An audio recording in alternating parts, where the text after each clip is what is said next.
dumating na siya yung ating order.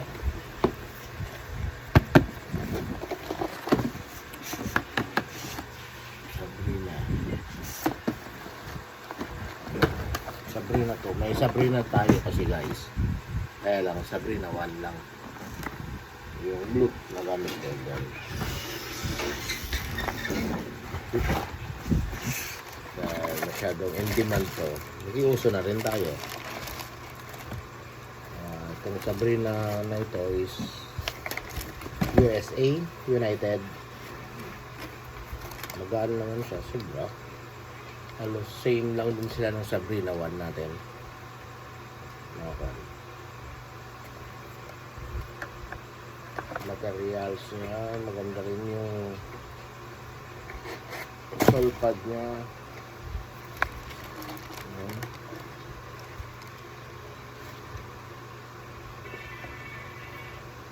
Nakalagay dito sa number 20. Papansin niya. Then, yun. Ang kwan ko lang dito sa spec ko lang. Kasi hindi siya carbon. Kasi hindi carbon fiber dito sa likod. Possible kumalas sa paa to. Kasi yung support dito is hindi siya ganong stable. Hindi nga kwan. Pero super lightweight talaga siya. Then spiky siya. Check natin dito sa spiky. Number 1. Hard sole yung then yung cushion malambot yung cushion na guys. Kahit kamay lang papansin niyo yung paglubog ko.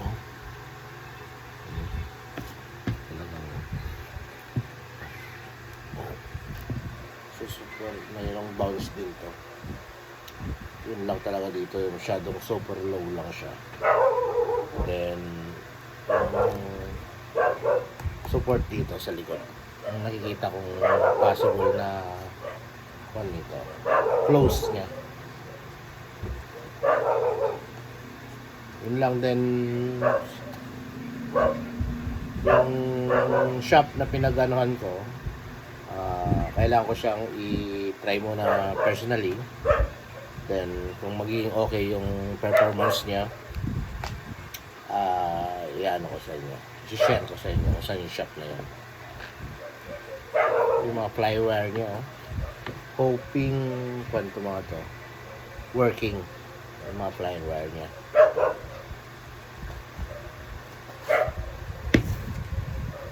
Pero makapit siya, lightweight. Sabrina 2 United Edition.